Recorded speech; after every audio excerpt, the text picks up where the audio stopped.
अस्सलाम वालेकुम, मैं हूं आपका दोस्त मियां मोहम्मद अरसलान और आप देख रहे हैं अरसलान टेक यूट्यूब चैनल। कैसे हैं आप? भी खैरियत से होंगे, ठीक ठाक होंगे। आज की इस वीडियो में हम डिटेल के साथ बात करेंगे जो हमारे इंस्टेंट गैस गीज़र जो होते हैं उनके हवाले से, कि जब चार पाँच माह बंद हम रखते हैं, 6 माह बंद रखते हैं और उसके बाद जब हम अपने गीज़र को ऑन करते हैं तो हमारा गीज़र ऑन नहीं होता और हमें किसी ना किसी वर्कशॉप के ऊपर लेके जाना पड़ता है और फिर हम वो गीज़र हमारा को 500-1000 रुपया खर्चा करवाता है और उसके बाद वो हमारा गीज़र जो है वो स्टार्ट होता है या वर्किंग स्टार्ट करता है। तो आज की वीडियो में मैं डिटेल के साथ आपके साथ चंद पॉइंट्स, चंद अहम टिप्स शेयर करूँगा जिनकी मदद से आप अपने जो है 1000, 1200, 1500 रुपये जो हैं वो सेव कर सकते हैं और आप अपने गीज़र की खुद से जो अर्ली मेंटेनेंस जो होती है या जो देख रेख होती है, रूटीन की जो टेस्टिंग होती है वो आप खुद से कर सकते हैं। सबसे पहली चीज़, जिस तरह से हम सब जानते हैं कि सर्दियों की आमद है और सर्दियों में हमें जो है वो गर्म पानी की ज़रूरत होती है और जो रोज़मर्रा ज़िंदगी के कामों के लिए जिस तरह पानी की हमें गर्मियों में ज़रूरत होती है तो वो ठंडा पानी भी इस्तेमाल हम करते हैं ज़्यादातर, तो उसमें प्रॉब्लम नहीं होती। लेकिन जैसी सर्दियाँ आती हैं तो ज़ाहिर बात है तमाम तर ज़रूरियात के लिए जो बहुत ज़्यादा ठंडा पानी होता है वो नाकाबिल बर्दाश्त होता है और हमें गर्म पानी की ज़रूरत होती है। जैसे ही हम अपना गीज़र जो हमने इंस्टॉल किया हुआ होता है हमारे घरों में, तो उसको हम स्टार्ट करते हैं तो हमारा गीज़र जो है वो स्टार्ट नहीं होता। हम सेल भी नए डाल के देख लेते हैं तब भी हमारा गीज़र स्टार्ट नहीं होता। लेकिन जो चीज़ देखनी वाली होती है या जो चीज़ हम देखना ज़रूरी होता है उस चीज़ को हम नहीं देखते। वो क्या होता है, वो जो हमारे सेल का बॉक्स होता है उसको देखना बहुत ज़रूरी होता है। जब भी आप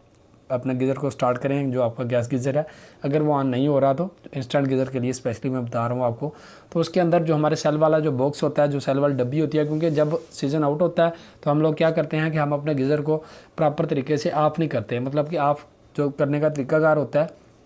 उसके लिए पहले से मैंने एक वीडियो बनाई हुई है, आप वो देख सकते हैं। उसके लिए मैं इस वीडियो में आपके साथ डिटेल से बात नहीं करूंगा, लेकिन इस वीडियो में जो हम बात करने लगे हैं वो करने लगे हैं कि हमारा गीज़र ऑन क्यों नहीं होता। तो क्यों ना होने की जो वजह होती है वो यही होती है कि हमारे गीज़र का जो सेल बॉक्स होता है, सबसे पहली चीज़, मेन और अहम चीज़ होती है कि हम जब सर्दियाँ जैसे ख़त्म हुई, हमें गर्म पानी की ज़रूरत नहीं होती, तो हम क्या करते हैं कि जो सेल बॉक्स में जो हमारे सेल पड़े हुए होते हैं उनको हम, जो बैटरीज़ होती हैं हमारे सेल बॉक्स के अंदर, उनको जो बैटरी बॉक्स है उसमें से ना वो सेल्स और बैटरीज जो हैं वो हम उसमें से रिमूव नहीं करते, निकालते नहीं हैं। तो क्या होता है कि आप सब जानते हैं, हम सब जानते हैं कि जो हमारे सेल्स होते हैं, जितने भी तरह के ये जो ड्राई सेल हमें मिलते हैं या दूसरे जो हमारे पास रूटीन में सेल हमें आम किसी भी दुकान से मिल जाते हैं, तो उनके अंदर जो केमिकल यूज़ किया जाता है तो वो एक वक्त के बाद वो खुद से मतलब कि जो है वो ख़राब हो जाते हैं और ख़राब होने के बाद उनके अंदर से एक ख़ास तरह का केमिकल जो है वो रिलीज़ होता है और अंदर जो हमारे सेल बॉक्स के अंदर जो पत्रियाँ लगी हुई होती हैं स्टील की या लोहे की, तो उनको वो जंग वगैरह लगता है या स्प्रिंग वगैरह उनका ख़राब हो जाता है और फिर हम जब नए भी डालते हैं तो वो वर्किंग नहीं करते, क्योंकि वो जो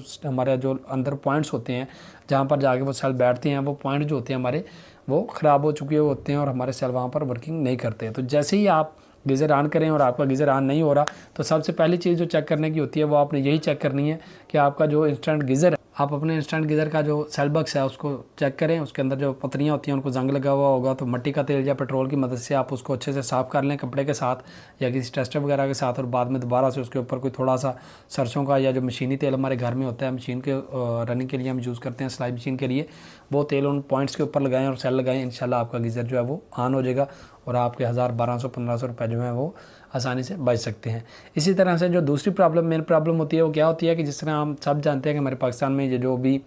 जुलाई, अगस्त और जो सितंबर का जो महीना होता है हमारा, इसमें जो ह्यूमिडिटी लेवल है वो बहुत ज़्यादा हो जाता है। मतलब कि जो नमी होती है हवा में, नमी का जो तनासब होता है वो बहुत ज़्यादा होता है और उस नमी के तनासब की वजह से भी प्रॉब्लम आती है। और वो प्रॉब्लम ये आती है कि हमारा जो इंस्टेंट गीज़र का जो एक ऑन ऑफ बटन जो दिया हुआ होता है कंपनी ने अपनी तरफ से, हम मतलब कि हम अगर बैटरीज़ हमारे यूनिट के अंदर हैं भी तो भी हम अगर उस बटन को ऑफ़ कर देंगे, जहाँ से हमारा हर इंस्टेंट गीज़र के ऊपर ये बटन होता है ऑन और ऑफ़ का, अगर हम उस बटन को ऑन या मतलब कि ऑफ़ करते हैं, जहाँ से वो जो हमारा ऑन ऑफ वाला बटन होता है उसके ऊपर क्या होता है कि हमारे कई या नमी की, ज़्यादा नमी की वजह से वो हमारे बटन के जो अंदर से पॉइंट्स होते हैं वो ख़राब हो जाते हैं। अब आपने क्या करना है कि अब आपने अपने गीज़र का जो टॉप का कवर होता है, जो ऊपर वाला कवर होता है, सबसे पहले उसकी जो नाब्स होती हैं वो रिमूव कर लेनी है। आप नाब रिमूव करके गीज़र के टॉप साइड पे और डाउन साइड के ऊपर आपको 2 स्क्रू टॉप साइड पे और 2 स्क्रूज जो होते हैं वो डाउन साइड पे आपको मिलेंगे। तो आपने वो उतार के, तो आपके बटन के साथ एक नीचे जैक लगा हुआ होता है, वो जैक आपने निकाल के बटन वाली जगह पर जो आगे 2 पॉइंट्स मिलेंगे आपको, उनको डायरेक्ट करेंगे तो आपका ये प्रॉब्लम हल हो जाएगा। तो इससे भी आपका ये मामला क्लियर हो जाएगा। और तीसरा और मेन और अहम जो मसला होता है हमारे घर में वो क्या होता है कि जब सर्दियाँ ख़त्म होती हैं तो क्योंकि हमें गर्म पानी की ज़रूरत नहीं होती और फिर हम गीज़र तो वैसे ही हमारा क्योंकि ऑफ़ कर देते हैं या बटन से ऑफ़ कर दिया किसी भी मामलात में, या बटन से नहीं भी ऑफ़ किया और आपका कोई मिक्सचर किसी भी बाथरूम में, 2-3 बाथरूम है आपके या किचन है, या इसी तरह से कोई सिंक वगैरह आप इस्तेमाल कर रहे हैं, घर में आपके इस्तेमाल हो रहा है, तो वहाँ पर क्या होता है कि हर जगह पर हमारा मिक्सचर लगा हुआ होता है हॉट एंड कूल का। तो क्या होता है कि कोई ना कोई हमारा मिक्सचर ऑन होता है, और जब हम उस मिक्सचर के ऑन रहने की वजह से भी जब हम गीज़र को ऑन करते हैं, हमारे जब हॉट साइड को ऑन करते हैं तो हमारा गीज़र प्रॉपर्ली ऑन नहीं होता। तो अपने पूरे घर के जो आपके मिक्सचर जितने भी लगे हुए हैं उन मिक्सचर को आप चेक करें कि कहीं पर कोई मिक्सचर आपका खुला हुआ तो नहीं है, और अगर आप तसल्ली से चेक कर लेते हैं और चेक करने के बाद भी आपका गीज़र जो है वो स्टार्ट नहीं होता, तो आपने जो गीज़र की हार्ड साइड लाइन है जहाँ से गर्म पानी आता है वो वाला पाइप गीज़र का आपने उतार देना है, और जो कूलिंग वाला जहाँ से पानी इनलेट होता है, मतलब कि जहाँ से हम ठंडा पानी गीज़र में इनलेट करते हैं, जहाँ से गीज़र ठंडे पानी जाता है जिस साइड से, वो वाला पाइप लगा रहने देना। गर्म साइड वाला पाइप आपने उतारना है और ठंडे पानी की तरफ से आपने